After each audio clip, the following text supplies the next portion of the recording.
Fondacija Heinrich Böll od kada postoji na ovim prostorima bavi se rodnom ravnopravnosti, odnosno rodnom demokratijom, kako mi to volimo da kažemo, i u okviru te naše delatnosti dugi niz godina smo podržavali s jedne strane ženske studije, odnosno Centra za ženske studije, a sa druge strane aktivističke grupe Grassroot, među njima i Žene u crnom. I onda smo u stvari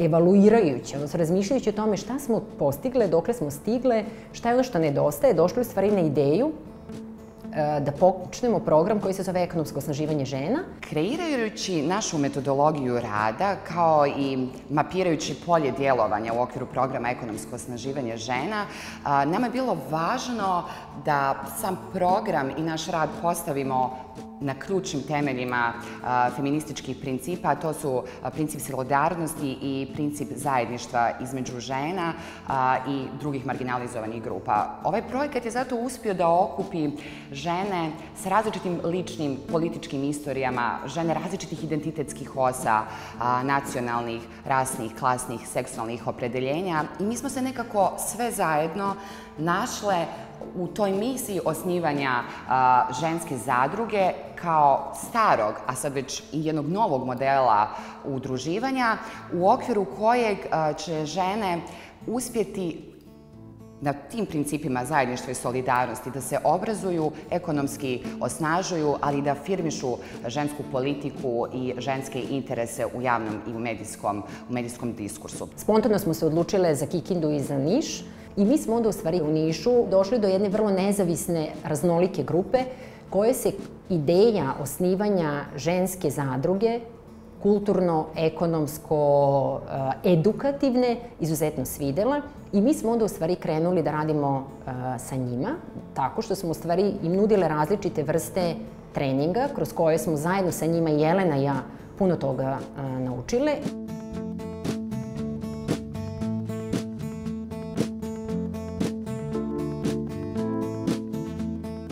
Tu našu delatnost usmerili u 3 pravca, i to je ta alternativna angažovana kultura, promocija građanskog aktivizma i ekonomsko osnaživanje žena. Meni se nekako čini da te 3 stvari zapravo i treba da funkcionišu zajedno, jer bez ekonomsko jakih žena vrlo je verovatno da nikad nećemo doći ni do društva potpune rodne ravnopravnosti. I nekako kroz sve te programe koje želimo da radimo, mislim, s jedne strane želimo da osnažujemo mlade žene u tom nekom feminističkom smislu, ali istovremeno i da im damo podršku za osnivanje nekih malih poslovnih inicijativa koje će u jednom trenutku ih osamostaliti u tom nekom finansijskom smislu. Nekako krenuli potpuno ne znajući ni kakva je publika, niti kako je podneblje ovde, ništa nismo znali o tome, ali smo jednostavno znali da želimo da stvorimo nešto malo drugačije, neku drugačiju atmosferu u gradu. Tako smo krenuli iz Fashion Corner u Fashion Corner, tj. nekih naših revija i izložbi. Došli smo do toga da već imamo svoju publiku, da sve više i više ljudi je zainteresovano za takve stvari, za unikatan način, unikatnu garderobu, i da interesovanje stvarno iz godine u godinu odraste. Lektora i korektora je tim koji se bave lektorom i korektorom, 3 devojke, iza kojih stoji višegodišnje iskustvo u medijima i u nevladinom sektoru. Napravile smo sajt i od toga je počelo nešto više i svake godine sve više i više imamo klijenata. Radim nameštaj, pravim razne police, stočiće od raznih ostataka koje nađem. Znači radim to odavno, ali ovo je prvi put da javno imam ovakvu vrstu prezentacije. To su prirodni sapuni koji su netestirani na životinjama na bazi maslinovog ulja. Drugarica i ja smo došli na inicijativu da krenemo da ih pravimo zato što smo htjeli da zaštitimo životnu okolinu i jednostavno zato što smo htjeli malo da povedemo računa o tome čemu izlažemo naše telo, odnosno našu kožu. Male biznis inicijative su već okupljene oko zadrugarica, ali mi hoćemo u stvari da pokrenemo drugačiji biznis koji će i samoj zajednici u stvari da unese neke vrednosti. Dakle, ne samo biznis zbog biznisa, nego biznis koji u stvari pokazuje da su drugačiji, da su moguće drugačije poslovne politike, politike kulturne, da su u stvari moguće drugačije akcije i da oni malim svojim intervencijama mogu da menjaju zajednicu. S jedne strane ima tu žena koje su se oprobale u preduzetništvu, a s druge strane ima i dosta žena koje su godine provele u aktivizmu. Mi imamo različite iskustva, ali nekako je mnogo dobro što su nam se vrednosti poklopile i nekako zapravo imamo tu mogućnost da jedne druge osnažemo. Mislim da i od tih žena koje su u preduzetništvu ne treba da se učimo toj nekoj samoodrživosti, a s druge strane mi njima dajemo jedan sadržaj koji oni prosto ne mogu da nađu na nekom drugom mestu.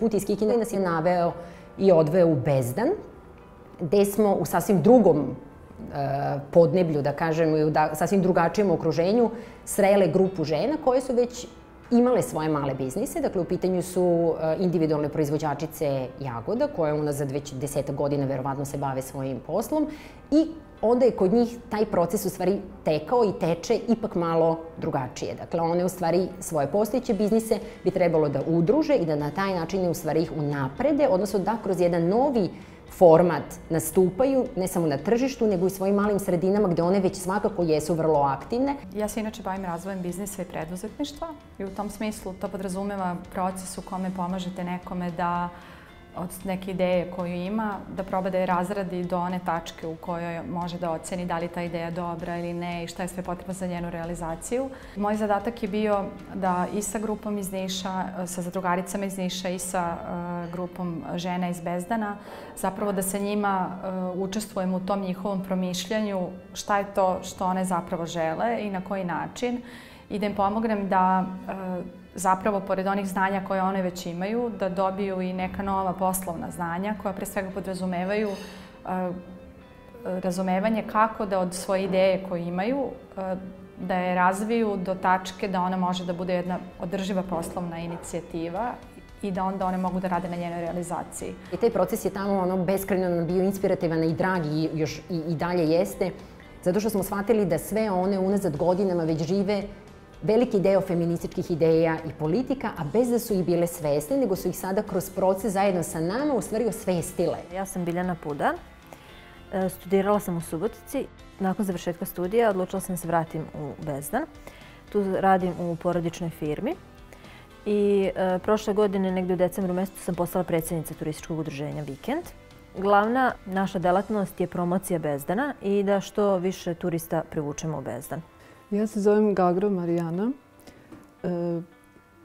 Bavim se proizvodnjom jagoda, to bi prvo da kažem, znači poljoprivrednica sam. U to vreme kad sam ja počinjala, to je bilo prava retkost da žena ulazi u takav jedan posao.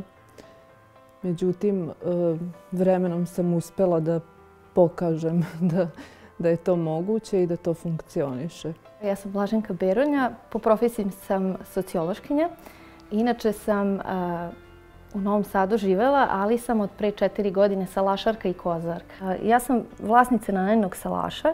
Naime, moj suprug i ja smo imali za ideju da zapravo podelimo deo našeg života koji je u skladu sa prirodom i to na jedan specifičan način, da se ljudi što više približe prirodi, što znači da mogu da sede na slami, da upoznaju domaće životinje i sl. Također nanen salaš proizvodi delikates sir od kozijeg mleka i to je vrlo specifično zbog toga što smo mi u suživotu sa našim životinjicama, što znači da su naše životinjice da žive van stresa, odnosno bez stresa, na lepoj ispaši. Letos je bio projekat Feminizam na seoski način. To je bio trodnevna edukacija mladih seoskih žena. Tu su nam se počele rađati ideje o ženskom aktivizmu i ekonomskom osnaživanju žena. Tako da smo mi odlučili da u našem mestu osnujemo jedno udruženje žena koju smo nazvale Feronija. Mislili smo da je ta feministička edukacija važna, jer čini mi se samo na ženskim studijama mi se ne bavimo šta i kako proučavamo, odnosno koji nam je učinak, nego da vidimo načine na koji stvaramo znanje i to znanje kontekstualizujemo. I kada smo sa našim ženama odlučile da počnemo tu jednu vrstu transfera znanja, bez ikakve hijerarhije naravno, znali smo da je proizvodnja znanja uvijek početak promjene i to se nekako vidjelo jasno u njihovom radu. Iz svega toga je proisteklo da su se animirale još neke žene koje žele da se bave proizvodnjom i da smo na pragu formiranja ženske zadruge koja će se zvati Femberry. Zadruge su inače jako važne za žene i to je iz više razloga. Jedan je mogućnost da zajedno rade.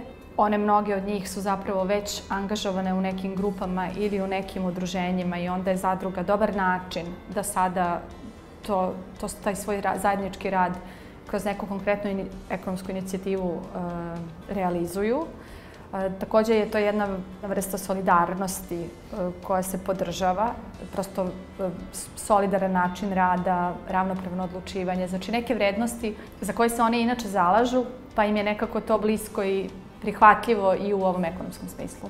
Zadruga je model koji u Evropi funkcioniše jako dobro i pruža ženama sigurnost u smislu otkupa proizvoda. Nemamo novi zakon o zadrugama, nego još uvijek imamo taj stari zakon koji baš ne odgovara na sadašnje potrebe. Onda je to malo nekako može da zakoči proces, ali mi paralelno sa tim što podržavamo da se opredeljuju oni koji žele za zadrugarstvo kao način, kao jedan oblik organizovanja, zapravo postoje paralelne inicijative pomoću kojih mi pokušamo da podstaknemo državu da donese novi zakon o zadrugama, da bi zapravo mogla da iskoristi priliku na tržištu.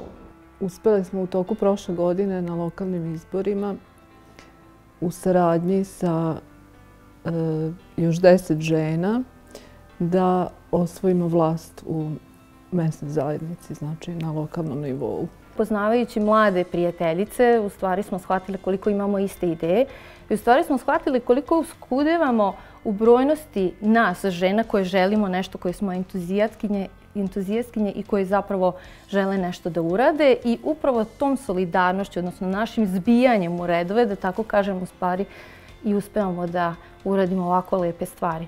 Mislim da je najznačajnija ta neka solidarnost žena gde možemo da se oslonimo jedna na drugu. To nije veliki krug žena, ali znam da u svakom trenutku mogu da računam na tu moju prijateljicu i to jednostavno inspiriše i ohrabruje i daje snagu za dalje neki napredak.